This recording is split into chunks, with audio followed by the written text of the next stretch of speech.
গোপাল কিছু একটা বলতে যাচ্ছিল, কিন্তু টিফিন শেষ হওয়ার ঘণ্টা বাজায় কথাটা আর এগোল না। টিফিনের পরের ঘণ্টাগুলোও আজ বেশ শান্তিতেই কেটে গেল। শুধু ইতিহাসের ক্লাসে আকবরের ছেলের নাম বলতে না পারায় হরিবন্ধুকে একটি মোলায়েম কানমলা খেতে হলো। তার সেটা গায়ে না মাখলেও চলে, মারধর তার কাছে কিছুই নয়।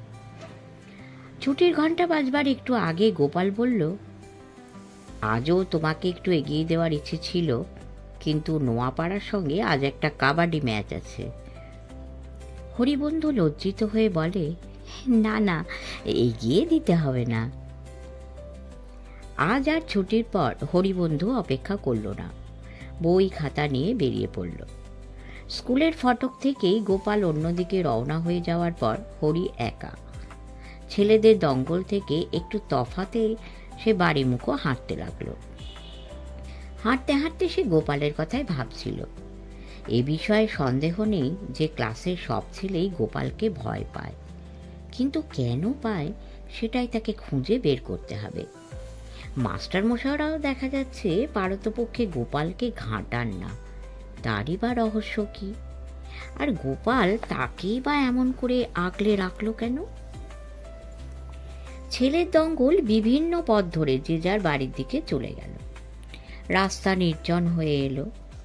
চৌপথি থেকে ডান হাতে বাঁক ঘুরতেই একটা নির্জন কালীবাড়ি। গতকালও লক্ষ্য করেছে হরি, চারদিকে মস্ত মস্ত তেঁতুল গাছ। খুব ঝুপসি ছায়া আর নির্জনতার মধ্যে খুদে কালীবাড়িটা গাছপালার জন্য প্রায় নজরেই পড়ে না। কালী, দুর্গা, শিব, কৃষ্ণ, যাই হোক, ঠাকুর দেবতার স্থান দেখলেই প্রণাম করা হরির স্বভাব। কাল ঠাহর পায়নি বলে প্রণামটা করা হয়নি। আজ ভক্তি ভরে হাত জোর করে চোখ বুজে ডবল প্রণাম ঠুকলো সে মা কালীকে।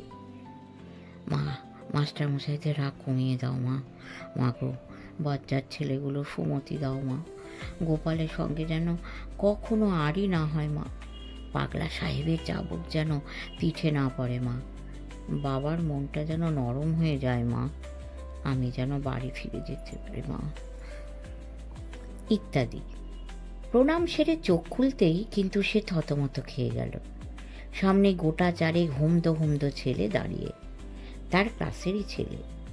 গোপাল এদেরই চিনিয়ে দিয়েছিল, গদাধর, অনিল, দীপঙ্কর আর রাজর্ষি। গদাধরের চেহারা যেমন বিকট, গলার স্বরটাও পিলে চমকে দেওয়ার মতো বাজ খায়। সে হরির থুতনিতে একটা ঠোনা মেরে সেই বাজ ডাকা গলায় বলল, গোপালের সঙ্গে ভাব করা হয়েছে চাঁদু, ভেবেছ পার পেয়ে যাবে? আমরা অত সোজা লোক নই হে। এখন বলো তো চাঁদু, গোপালকে কি ঘুষ দিয়ে হাত করেছ? ভয়ে সিঁটিয়ে গেল হরি।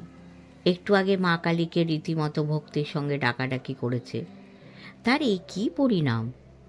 সে আমতামতা করে বলল, ঘুষ কেন দেব? গোপালই তো বন্ধুত্ব পাতিয়েছে। গোপাল বন্ধু পাতানো ছেলে? ওকে চিনি না ভেবেছ? তা ঘুষটা ওকে না দিয়ে আমাদেরও তো দিলে পারতে। একটু ঘুষ টুস পেলে আমরা কি কম বন্ধুত্ব করতে জানি? কি জবাব দেবে ভেবে পাচ্ছিল না হরি। গদাধরকে ঠেলে একদিকে সরিয়ে রাজর্ষি এগিয়ে এলো। রাজপুত্রের মতো চেহারা, কিন্তু চোখ দুটোই কেমন অস্বাভাবিক নিষ্ঠুর দৃষ্টি। রক্ত হিম হয়ে যায়। সেই রক্ত জল করা চোখে কিছুক্ষণ তার দিকে চেয়ে থেকে সে বলল, একটা কথার জবাব দেবে? কি কথা? গোপাল আমাদের কথা তোমাকে কি বলেছে? হরি মাথা নেড়ে বলল, কিছু বলেনি তো। তার মানে বলবে না?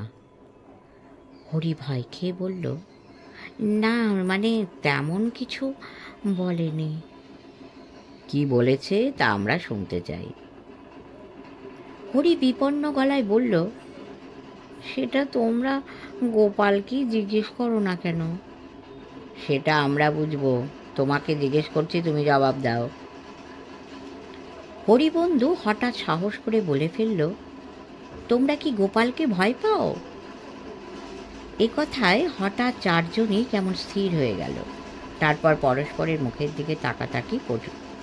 রাজর্ষি বলল, আমরা কাউকে ভয় পাই না। গোপালের সঙ্গে আমাদের বোঝাপড়া পরে হবে। এখন বলো, গোপাল তোমাকে কি বলেছে? চারজনের দ্বিধার ভাব দেখে হরিবন্ধুর আর সন্দেহ রইল না যে মুখে যতই বাড়ফাট্টাই করুক এরা গোপালকে খুব ভয় পায়। এটা বুঝতে পেরে তার বুকে যথেষ্ট সাহস এলো। সে বুক চিতিয়ে বলল, যাও, আমি বলবো না। রাজর্ষি আর গদাধর এই জবাবে খুবই যেন অবাক হয়ে গেল। কেমন যেন দ্বিধার ভাবও তাদের হাবভাবে। রাজর্ষি বলল, আমার সম্পর্কে তোমাকে ও কিছু বলেছে? বলতেই পারে। কি বলেছে সেটা আমি জানতে চাই। জেনে কি করবে? মারবে গোপালকে? সেটা ভেবে দেখব। হরি ঘুরে দাঁড়িয়ে বাড়ি মুখো হাঁটা দিয়ে মুখ ফিরিয়ে বলল, যাও তাহলে বাড়ি গিয়ে ভাবগে যাও, কাল তোমার প্রশ্নের জবাব দেব। আশ্চর্যের বিষয়, ছেলেগুলো তার পিছু নিল না বা শাসালো না। মারা তো দূরের কথা। একটু এগিয়ে গিয়ে একবার পিছু ফিরে তাকিয়ে হরি দেখল তেঁতুলতলার ছায়ায় চারটে ছেলে এখনো ভূতের মতো দাঁড়িয়ে তার দিকে চেয়ে আছে। গোপাল বলেছিল ওই চারজনের 3টে ডাকাত, একটা খুনি। হতেও পারে, তবে আপাতত চারজনের মাথাতেই যেন ধুলো পোড়া পড়েছে। হরি যখন বাড়ি ফিরল তখন বেলা মরে এসেছে।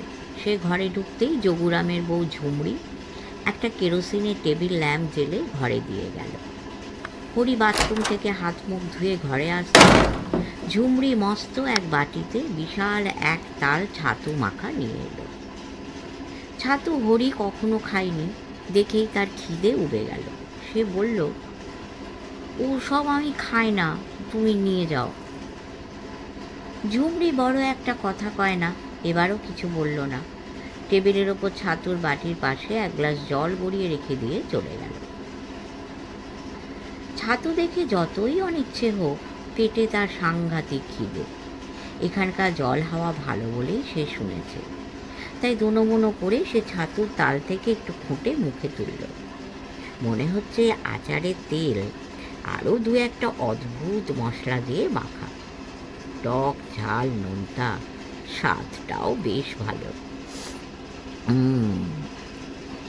নিজের অজান্তেই আনমনে নানা কথা ভাবতে ভাবতে হরি ছাতুর তাল থেকে ভেঙে ভেঙে খেতে লাগলো। কিছুক্ষণ পর বাটিতে হাত দিয়ে সে অবাক হয়ে দেখল ছাতুর তালটা আর নেই। বাটি একেবারে ভোঁ। ভারী অবাক হলো সে। ইঁদুর বা ছোটো এসে নিয়ে যায়নি তো মুখে করে? না, সে টের পেল ছাতুর তালটা উধাও হয়েছে বটে, কিন্তু পুরোটাই সেঁধিয়েছে তার পেটে। নিজের পেটের দিকে অবিশ্বাস ভরে চেয়ে রইল হরি। যখন আর সন্দেহ রইল না তখন ঢকঢক করে জলটা খেয়ে নিল। বাইরে বেশ ঘুটঘুটি অন্ধকার জমে উঠেছে। পুরনো বাড়ির নানা জায়গা থেকে অদ্ভুত শব্দ আসছে।